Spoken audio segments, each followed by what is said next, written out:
नमस्कार दोस्तों, मेघना गुलजार के निर्देशन में बनी फिल्म सेम बहादुर 1 दिसंबर 2023 को रिलीज हो चुकी है। ये कहानी उस बहादुर जवान की है जो कि भारतीय सेना के सबसे लोकप्रिय सैनिक थे। यहाँ तक कि ये भारत की प्रधानमंत्री को स्वीटी कहकर बुलाते थे। तो वहीं साल 1971 में पाकिस्तान को धूल चटाने का हुनर भी दिखाया था। आइए जानते हैं इस महान व्यक्ति के बारे में विस्तार से। दरअसल 3 अप्रैल 1914 को ब्रिटिश भारत के पंजाब प्रांत के अमृतसर में एक सेम नामक के लड़के का जन्म होता है। इनके पिता होरम सजी मानेकशा जो कि एक डॉक्टर है, माता हिलानी मेहता जो कि एक गृहिणी है। माता पिता दोनों फारसी है। ये इनकी 5वीं संतान थे। इनका पूरा नाम सेम हारमुसजी फोरमजी अमसेजी मानेकशा था। बाद में इन्हें फील्ड मार्शल सेम बहादुर के नाम से पहचान मिली थी। इन्होंने अपनी प्रारंभिक शिक्षा पंजाब से की। सेम ने अपने पिता से अनुरोध किया कि वह डॉक्टर की पढ़ाई के लिए लंदन जाना चाहते हैं, लेकिन पिता नहीं माने। तो फिर हिंदू सभा कॉलेज जो कि वर्तमान में हिंदू कॉलेज अमृतसर से अप्रैल 1932 में अंतिम परीक्षा पास की। इसी बीच साल 1931 में स्थापित भारतीय सैन्य महाविद्यालय समिति में अपना दाखिला ले लिया। इन्होंने पिताजी ने विद्रोह किया, फिर भी एग्जाम दी। सेम 1 अक्टूबर 1932 को प्रतियोगिता के माध्यम से चुने गए। वहां पर वे 15 लोगों में से एक थे। परीक्षण के बाद 4 फरवरी 1935 को इन्हें नियुक्त कर लिया जाता है और लाहौर में रॉयल स्काउट्स की दूसरी बटालियन इन्हें सौंप दी जाती है। मई 1938 में उन्हें वर्मा में 12वीं फ्रंटियर फोर्स रेजिमेंट्स में नियुक्त किया गया, जहां उन्हें कंपनी क्वार्टर मास्टर के रूप में नियुक्त किया जाता है। इस साल 1939 में द्वितीय विश्व युद्ध छिड़ जाता है और सेम मानेकशा को अपना कर्तव्य निभाने के लिए भेज दिया जाता है।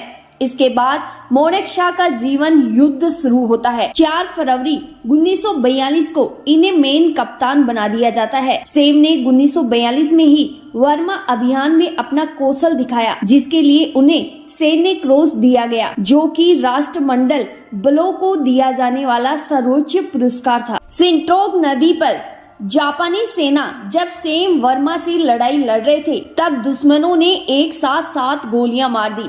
फिर भी वह लड़ते रहे। जब वे लड़ते लड़ते थक कर गिर गए, तब अंग्रेज मेजर जनरल डेविड कोवान ने अपनी वर्दी से मिलिट्री क्रॉस निकालकर उन्हें दिया।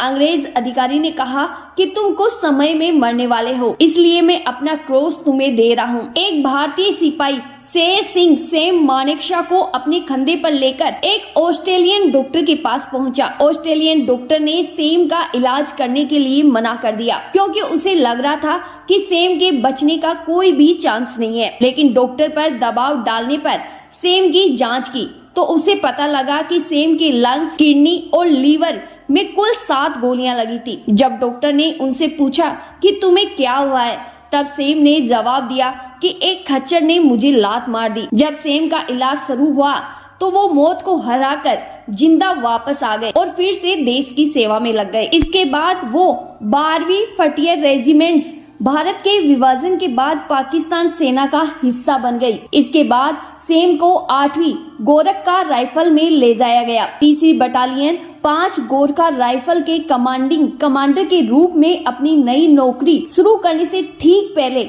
22 अक्टूबर को पाकिस्तानी सेना ने कश्मीर में प्रवेश किया। सेम मानेकशा आने वाली पाकिस्तानी सेना पर हवाई निगरानी रख रहे थे। ये वो समय था जब कश्मीर के महाराजा ने 26 अक्टूबर 1947 को विलय पत्र पर हस्ताक्षर किए थे। ये वो समय था जिसने कश्मीर में भारतीय सेना को एयरलिफ्ट करने का प्रस्ताव रखा था, ताकि कश्मीर मुक्त हो सके। उन्होंने लॉर्ड माउंटबेटन और प्रधानमंत्री जवाहरलाल नेहरू को पाकिस्तान द्वारा कश्मीर के अधिग्रहण से बचने के लिए जल्दी से जल्दी सेना तैनात करने की सलाह दी। साल 1957 में वह उन्नत कमांड परीक्षण के लिए लंदन के एयरफील्ड डिफेंस कॉलेज गए। उनकी वापसी पर उन्हें 26वीं इन्फेंट्री डिवीजन के जनरल ऑफिसर कमांडिंग के रूप में नामित किया गया था, जो 20 दिसंबर 1957 को मेजर जनरल कार्यवाहक रैंक के साथ थे। मानेकशा को 1 मार्च 1959 को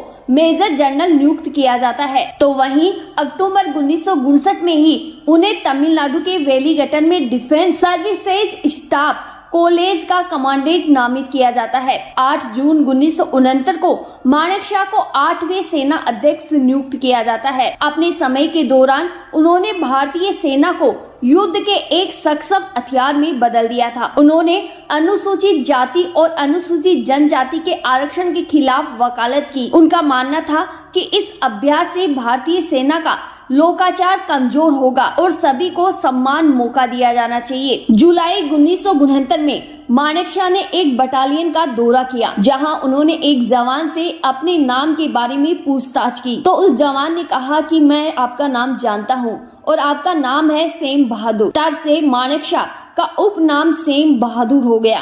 पूर्वी पाकिस्तान, जो कि आज का बांग्लादेश है, पाकिस्तान से अपनी आजादी के लिए लड़ाई लड़ रहा था। पूर्वी पाकिस्तान में पाकिस्तान सेना लगातार अत्याचार कर रही थी, जिसके चलते पूर्वी पाकिस्तान के कई लोग शरणार्थी बनकर भारत में आ रहे थे। उस समय इंदिरा गांधी भारत की प्रधानमंत्री थी और वह इस स्थिति को लेकर काफी चिंतित थी।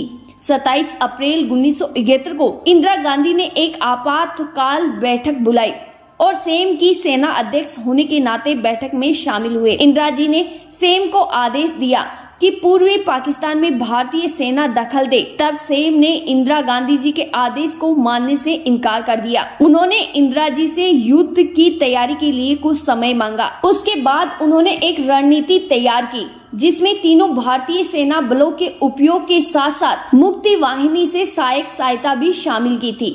जब 3 दिसंबर 1971 को पाकिस्तान वायु सेना ने पश्चिमी भारत में भारतीय वायुसेना के ठिकानों पर बमबारी की, तो औपचारिक रूप से युद्ध शुरू हो गया। युद्ध की घोषणा के साथ भारतीय सेना का नेतृत्व सेम मानेकशॉ ने किया था। अपनी रणनीति और अपने कौशल के आधार पर उन्होंने पाकिस्तान को घुटनों के बल टेकने पर मजबूर कर दिया था और पाकिस्तान पूरी तरह से युद्ध में हार चुका था। 16 दिसंबर को पाकिस्तान के सेना कमांडर ने सेम मानेकशॉ के आत्मसमर्पण के प्रस्ताव को स्वीकार कर लिया। इस अधिनियम के साथ औपचारिक रूप से युद्ध समाप्त हो गया और बांग्लादेश के नए राष्ट्र का निर्माण हो गया। सेम मानेकशॉ युद्ध के नायक बन गए।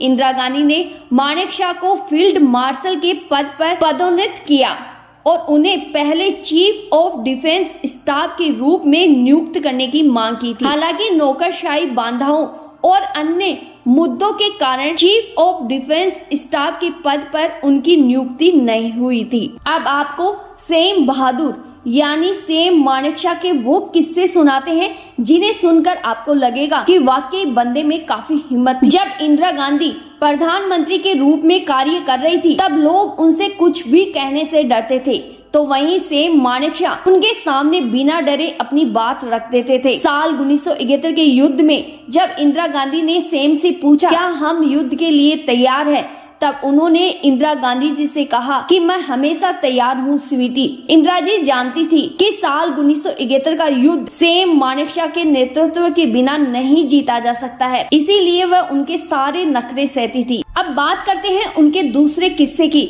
दरअसल मानेकशॉ के लहजे और बेकाकी से जवाब देने के कारण एक बार अफवाह उड़ी कि सेम मानेकशॉ पाकिस्तान की तरह भारत में तख्ता पलट कर सकते हैं। इंदिरा जी ने सेम को तुरंत बुलाया और उनसे तख्त पलट को लेकर सवाल पूछा। तब सेम ने अपनी कड़क आवाज में कहा, स्वीटी, मेरी और तुम्हारी दोनों की नाक बहुत लंबी है, तुम मेरे काम में अपनी नाक मत डालो और मैं आपके काम में अपनी नाक नहीं डालूंगा। और ये कहकर वह वहाँ से चले गए। इन दो किस्सों के अलावा एक और किस्सा काफी फेमस था। जब सेम मानेकशॉ और पाकिस्तान के तत्कालीन राष्ट्रपति याह्या खान आजादी से पहले दोस्त हुआ करते थे। सेम मानेकशॉ के पास एक लाल रंग की मोटरसाइकिल हुआ करती थी। जब भारत और पाकिस्तान का बंटवारा हुआ, तब याह्या खान ने सेम से उनकी मोटरसाइकिल मांग ली और कहा कि वह 1000 रुपए उन्हें भेज देंगे, लेकिन याह्या खान ने वो 1000 रुपए कभी लौटाए ही नहीं। साल 1971 के युद्ध में पाकिस्तान के सरेंडर करने पर मानेकशॉ ने याह्या खान से कहा कि याह्या, तुमने मेरी मोटरसाइकिल के 1000 रुपए कभी नहीं लौटाए, लेकिन आज देखो मैंने उन 1000 रुपए के बदले तुम्हारा आधा देश तुमसे छीन लिया और एक अलग से देश बना दिया। वही देश आज बांग्लादेश कहलाता है। आखिरकार मानेकशॉ की 94 साल की उम्र में 27 जून 2008 को दोपहर 12:30 पर तमिलनाडु के वेलिगटन के सैन्य हॉस्पिटल में निमोनिया के चलते उन्होंने दुनिया से विदाई ले ली। साल 1971 में पाकिस्तान के खिलाफ मानेकशॉ के नेतृत्व में जीती जीत के सम्मान में हर साल 16 दिसंबर को विजय दिवस मनाया जाता है। तो वहीं 16 दिसंबर 2008 को राष्ट्रपति प्रतिभा पाटिल ने फील्ड मार्शल की तरफ से मानेकशॉ को चित्रित करने वाला एक डाक टिकट भी जारी किया था। दिल्ली छावनी में मानेकशॉ सेंटर का नाम उन्हीं के नाम पर रखा गया है और ये भारतीय सेना की सबसे बड़ी संस्था है। दोस्तों, अभी भी बहुत से किस्से और जानकारियां हैं मानेकशॉ के बारे में, तो फिलहाल एक वीडियो में बता पाना संभव नहीं है। आपको वीडियो कैसा लगा कमेंट कर जरूर बताइएगा। साथ ही चैनल को सब्सक्राइब कर लें और बेल आइकन पर क्लिक करना ना भूलें। धन्यवाद।